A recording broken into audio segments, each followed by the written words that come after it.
My pleasure to have you today, listener. Imagine this for a second. You're walking through your day, just, doing your thing, and you start feeling this peculiar shift in the air around you. People glance away, maybe they whisper, or you catch someone stifling a laugh.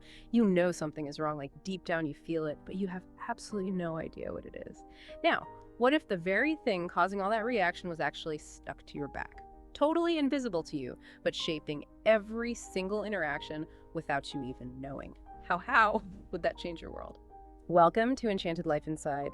Today, we're not just exploring a story, we're really stepping into a moment that echoes across decades, actually. And it reveals some pretty profound truths about judgment, about self-perception, and maybe most importantly, about the silent strength of genuine connection. We're going to unravel this kind of phantom weight of an unseen label, and uncover the invaluable lesson of what it truly means to be a loyal friend.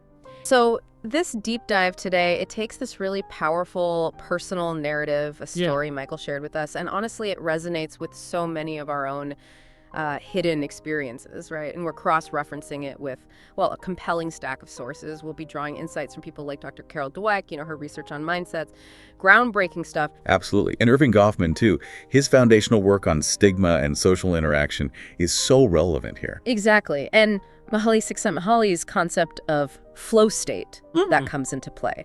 Albert Bandura's theory of self-efficacy. And you can't forget the crucial sociological insights into the bystander effect by Lotani and Darley. That's definitely part of this. Right. We'll even touch on, believe it or not, ancient Stoic philosophy to understand how we relate to external judgment. And Dr. Brené Brown's essential work on shame and vulnerability. Yeah, it all connects. It really does. So our mission here is to connect Michael's specific, unique experience to these universal human truths, backed by all these diverse perspectives. Really give you a shortcut to being well-informed about these subtle forces that honestly shape all our lives. 23 years. It's been 23 years. And the memory of it, it still feels so vivid. I can almost feel the phantom weight of that little piece of paper, the crisp edge of it pressing against my spine. It's funny, isn't it, how some moments, they seem so ordinary at the time, so small, really, but they end up shaping the very essence of who you become. Those turning points. Yeah, exactly. This was definitely one of those moments for me. It takes us back to a Tuesday morning, seemingly unremarkable, 1999. I was 10. Just 10 years old, a fifth grader in Mrs. Thompson's class at Oakwood Elementary. And the air, I remember this so clearly, it carried that distinct mix of pencil shavings and that clean, faint, lemony scent from the floor cleaner the janitor used earlier. Oh, I know that smell. Takes you right back. Right. And I was just tracing the grain of the wooden desk with my finger, kind of lost in the soft hum of the fluorescent lights buzzing overhead. Just a normal morning. That's when it happened. It was quick, almost imperceptible, really. Just the tap on my back as Jason, he was a classmate, walked behind me. I turned, just in time actually, to catch him slipping back into his seat. His eyes, they darted away from mine almost too quickly. You know that look? Yeah, but shifty. Totally. He gave me this smile, but it was one of those smiles that just doesn't quite reach the eyes. Right, the forced smile. Exactly. Something about it immediately made me feel uneasy, like a little prickle of discomfort, but, I shrugged it off and told myself, kids play harmless pranks all the time, right? Famous last words sometimes. Tell me about it. What I didn't know, couldn't possibly have known, was that Jason had just pasted a small, totally innocuous square of paper to the back of my shirt, and on it, scrawled in bold, unmistakable red marker, were two words, Fangang NGU. Which, as I found out later, it simply means stupid. Yeah, and what's truly illuminating here, just building on that visceral account, is the immediate psychological impact of the unknown. Michael knew, on some primal level, that something was profoundly amiss. He felt that unease, that shift in the social air, but the source, completely invisible to him. Exactly. I had no clue. And this isn't just, a childhood prank, though some might dismiss it like that. It's really a perfect, almost too perfect, illustration of what the sociologist Irving Goffman called a spoiled identity in his work on stigma. Goffman argued that stigma can profoundly alter our interactions, and sometimes even just the anticipation or the unidentified presence of a negative label can shape how we see ourselves and, crucially, how we think others see us. So even before I knew what it said, it was already having an effect. Precisely. Michael's experience here highlights what psychologists sometimes call anticipatory stigma. It's that fear or suspicion of being labeled negatively, even without knowing the specifics, and it can be deeply, deeply distressing. Yeah. It creates this palpable, undeniable shift.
This one's tricky, she announced. Who would like to give it a try?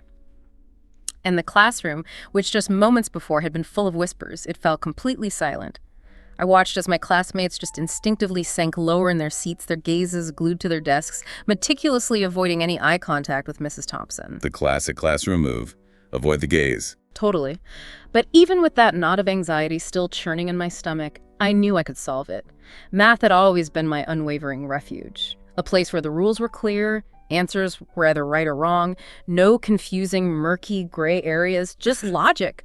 A haven from the bewildering social stuff on the playground. Makes sense. A predictable system. Right.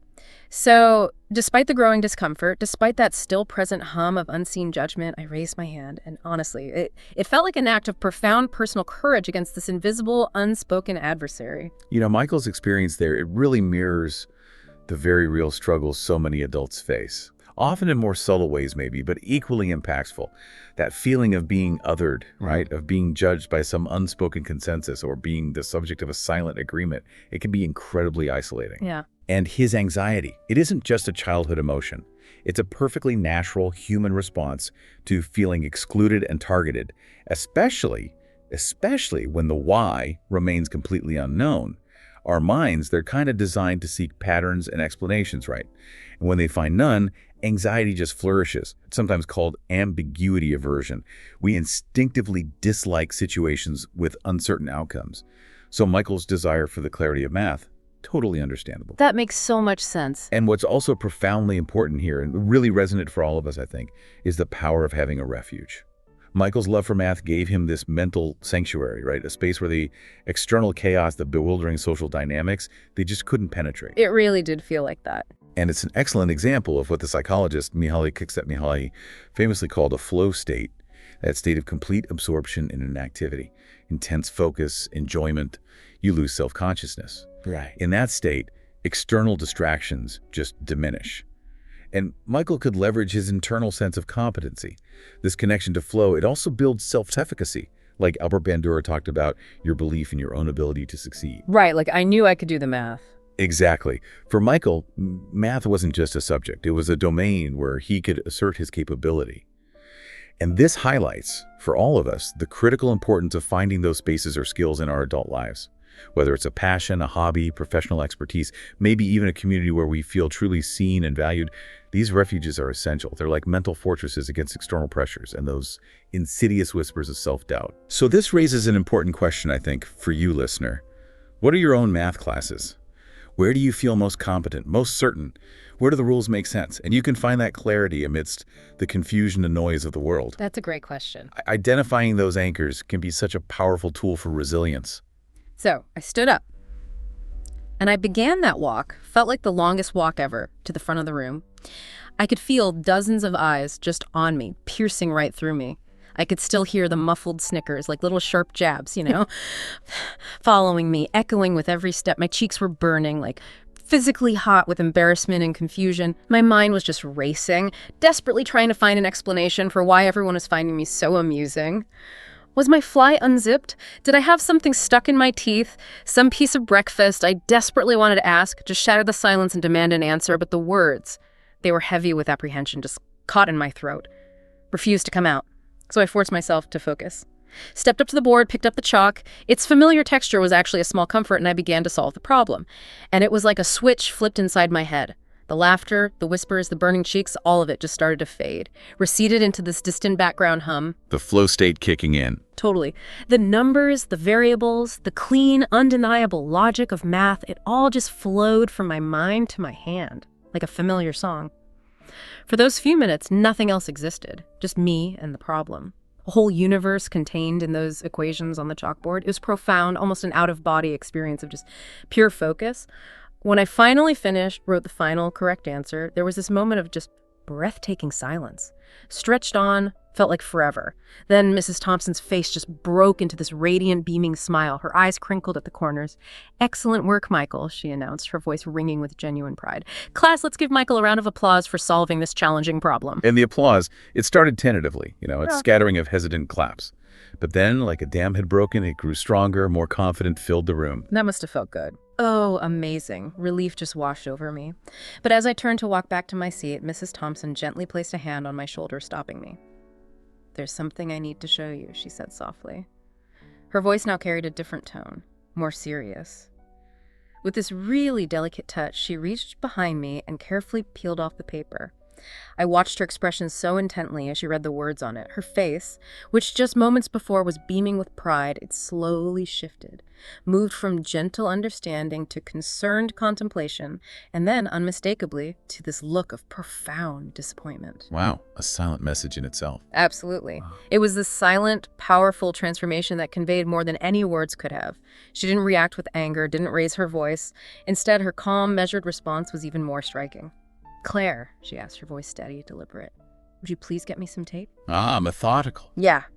This simple request, delivered with such composure, it signaled a planned, purposeful next step, a moment of poised instruction, not impulsive reaction. Michael's ability to focus there, to almost supernaturally tune out the external pressures, the laughter, the whispering, his own internal anxiety, it really is a testament to his innate inner resilience. Mm-hmm. It's such a powerful, tangible lesson in what psychologists call selective attention.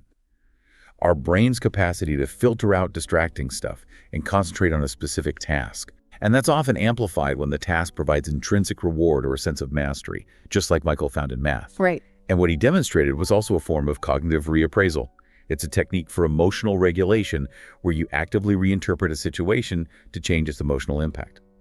By focusing on the math problem, he was essentially reframing his situation from one of social distress to one of intellectual challenge. Yeah. Pretty amazing for a 10-year-old, actually. Yeah, looking back, it feels that way. And Mrs. Thompson's response. It's nothing short of a masterclass in compassionate leadership and truly impactful teaching. Seriously, she didn't react with immediate anger or public shaming, right? Which might have just intensified the negative feelings and totally closed off any possibility for genuine learning. Yeah, that would have been awful. Instead, her calm, deliberate actions, the gentle way she removed the paper, the composed request for tape, the way she held it up later, all of that set the stage for a truly profound and impactful lesson. This wasn't just about punishment for a prank gone wrong. It was about creating a moment of deep collective understanding. And we see this principle echoed in, various educational and organizational psychology theories that advocate for constructive conflict resolution over purely punitive measures. It felt very intentional. Exactly. But, it's worth considering, Michael, what some of our other sources might suggest, just to play devil's advocate for a second. For instance, some educational research, especially in studies on bullying interventions, might argue for a more immediate and direct confrontation of the perpetrators to ensure their accountability, prevent future incidents, Right, call Jason out right then and there. Potentially. Yeah. Mrs. Thompson chose this collective learning moment. Yeah. Incredibly powerful, yes, but it does highlight that there's a spectrum of effective responses depending on the specific context and the desired outcome. What do you think, reflecting back, what was the most impactful aspect of her measured approach versus maybe a more direct intervention for the kids involved? That's a really interesting point. Thinking back, in that moment, the collective discomfort, that shared silence in the room, it felt incredibly potent. It wasn't just about Jason, It felt like it was about everyone who saw it and didn't do anything. Her approach seemed to amplify that shared responsibility. Spread the focus. Yeah. It transformed what was a singular act into a community lesson, which I think was profoundly impactful for me, and I really hope it was for my classmates too. It perfectly set the stage for the next crucial part of her wisdom. So Mrs. Thompson, with this calm resolve that really belied the tension in the air, she held that paper high enough for everyone to see. Her voice was steady yet firm. It carried this undeniable weight of authority. It seems Michael didn't know about this paper that was placed on his back this morning, she stated, her gaze just sweeping across the stunned faces in the classroom. And while I'm incredibly proud of him for solving that problem despite whatever he was feeling, there are two critically important lessons I want us all to take from this moment. The classroom was now utterly, completely silent. You could have heard a pin drop. Every single pair of eyes was fixed on her, hanging on her every word. First, she continued, her voice resonating with this quiet power, throughout your life, people will try to label you. They will try to stick names on your back that don't belong there, names that are not true reflections of who you are. They'll tell you you're not smart enough, not good enough, not worthy enough. Powerful words. So powerful. And if Michael had known about this paper as she went on, if he had seen that word stupid stuck to his back, he might not have had the confidence, the courage to stand up and solve that problem today. She paused then, just let her words sink deep into the silent, receptive minds of us kids. It was a moment of real reflection. Allowing it to land. Exactly. The most important thing you can do, she concluded, her voice unwavering, is to learn to ignore those labels. Focus on your strength. Seize every single opportunity to learn and grow, to push your boundaries. Because at the end of the day, the only opinion that truly matters, the only one that can ever truly define you, is your own. Then her gaze, sharp and direct, swept across the room again, finally settling on Jason. He visibly shrunk in his seat, his face turning this bright, unmistakable shade of red. Oh yeah. Sarah, who'd earlier been so engrossed in her desk, now looked down at her hands, twisting them nervously in her lap. Her discomfort was palpable. Second, Mrs. Thompson said, her voice dropping slightly but gaining an even greater intensity, none of you were loyal enough friends to tell Michael about this paper. Wow. Direct. So direct. It doesn't matter how many friends you have, she said, if none of them will tell you when there's something on your back. Her words just hung in the air, a stark, undeniable indictment. A true friend, she continued, really defining the essence of genuine connection, is someone who watches your back when you can't. Someone who cares enough to tell you the truth, even when it's hard, even when it might be uncomfortable. That's the core of it. It's someone who protects you from unseen harm, from invisible labels. If you don't have friends like that, she concluded, her voice firm, resolute, It's better to be alone than surrounded by people who won't protect you. It was such a stark choice, a profound declaration about the quality of relationships. She then walked over to me and with this gentle, reassuring gesture, placed a hand on my shoulder. Michael, she said, her voice softening, I'm proud of you. Not just for solving that problem with such skill, but for having the courage, the sheer bravery to try when you felt so uncomfortable, when you were under such scrutiny. Yeah, this segment, this is where the irrefutable logic of Mrs. Thompson's argument truly shines. She deconstructs two fundamental human experiences with such profound wisdom, building self-worth and cultivating genuine connection. It's incredible. Yeah. On the topic of labels, her message is critical, not just for fifth graders, absolutely vital for adults too. And it directly aligns with Dr. Carol Dweck's mindset theory, which you mentioned earlier. Right, the fixed versus growth mindset. Exactly. Dweck distinguishes between that fixed mindset, believing your abilities are unchangeable, and a growth mindset, where abilities can be developed through dedication, hard work. When people internalize negative labels, not smart enough, not good enough, they often adopt that fixed mindset. And that can become a self-fulfilling prophecy, tragically stalling careers, derailing ideas, deferring dreams. That's so limiting. Totally. So Mrs. Thompson's advice to ignore those labels, that's basically a call to cultivate a growth mindset, to embrace challenge, focus on your own strengths and efforts, not external validation. It even echoes ancient Stoic philosophy, particularly someone like Epictetus, who emphasized distinguishing between what's in our control, our perceptions, our efforts, and what's not external opinions, the labels others stick on us. Right, focus on what you can control. Precisely. That conscious act of defiance, stepping up to the board anyway, like Michael did, that's the essence of winning that internal battle. And then on loyalty, this is where the concept of the loyalty friend becomes just incredibly potent, almost a foundational pillar for meaningful relationships.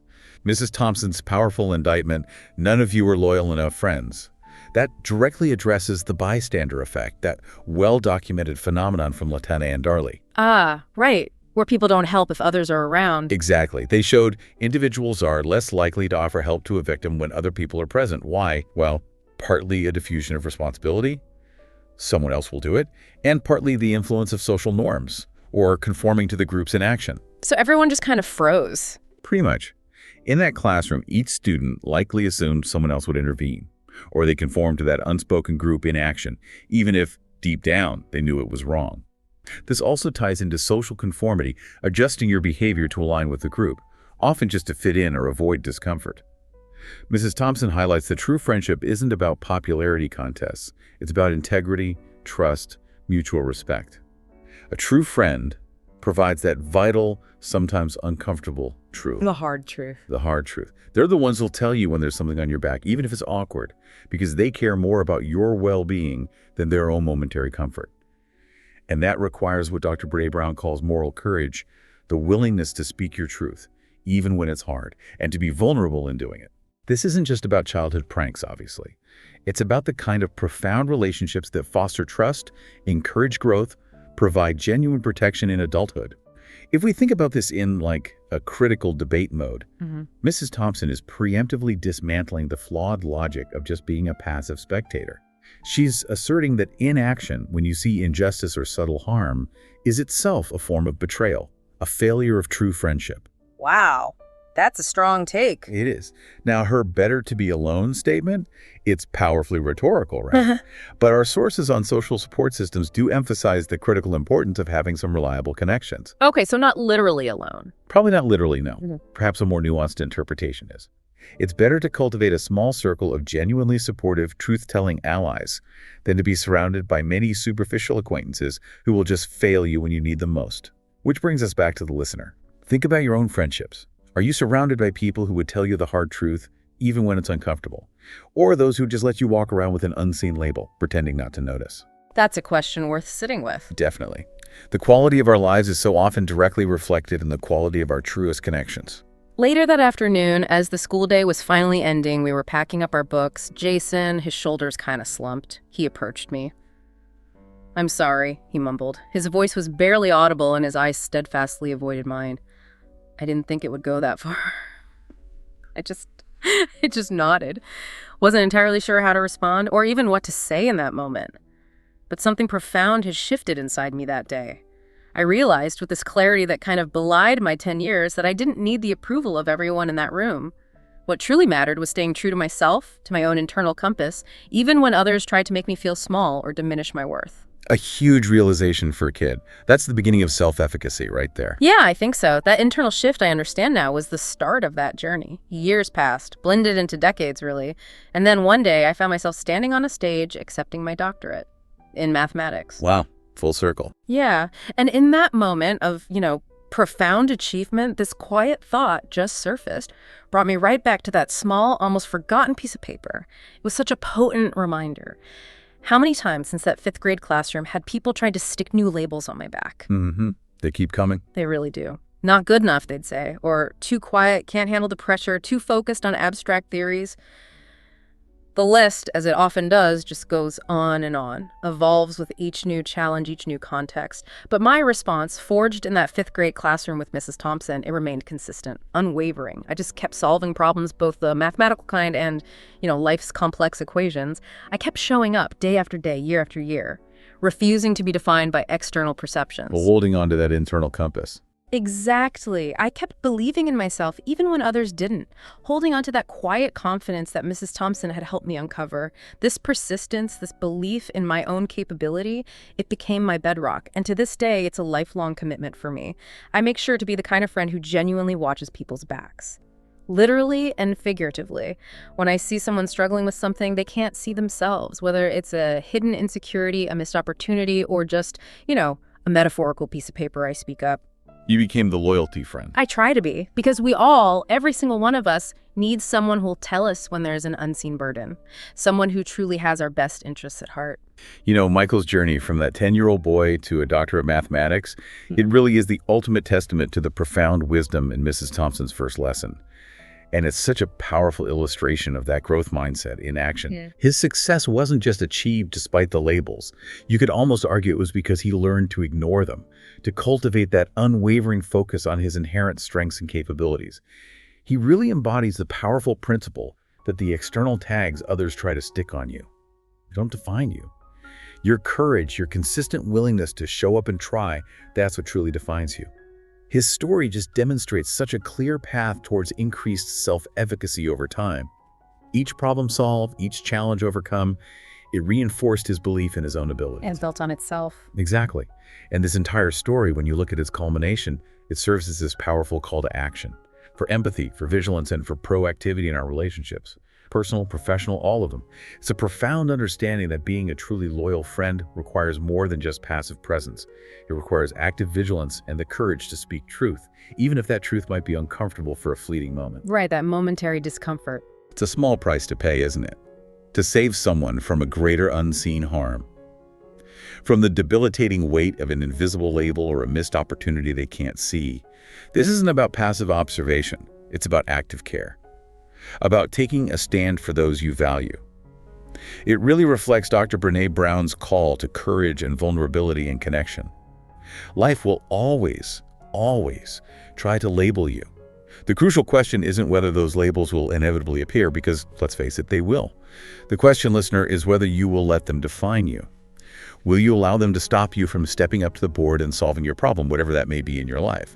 This aligns so directly with Stoic principles again, reminding us that while we can't always control what happens to us, we can absolutely control our response. Our reaction. Exactly. And here's the truth, echoed through every stage of life, from childhood right through your career. Those external labels only have power if you believe them, period. And the moment you truly realize that, the moment you internalize that profound truth, you become unstoppable. This really concludes the way the teacher teaches, doesn't it? And highlights how the unity of people, deserving to be true allies, to be loyalty friends, well, that must be practiced and cherished in every single interaction. So let me ask you, what label, maybe unseen or perhaps long since accepted, might be influencing your path right now? And maybe more importantly, who in your life would actually tell you about it? We invite you to share your reflections on this deep dive. Connect with us on our website at enchantedlifeinside.com/community, or, find us on social media using #EnchantedLifeInside. Real friendship, after all. It means honesty, not silence. And if this deep dive resonated with you today, please remember to hit that follow button for Enchanted Life Inside. It helps you keep up with our latest explorations. And honestly, your thoughts and shared experiences truly help us improve on this journey with all of you. I really look forward to seeing you again soon, exploring more of these ordinary things that happen every day, but are, well, very much worth thinking about. Some people go through life never knowing what's on the back. Others walk so tall. It doesn't matter what anyone puts there. Thanks, everyone. See you next time.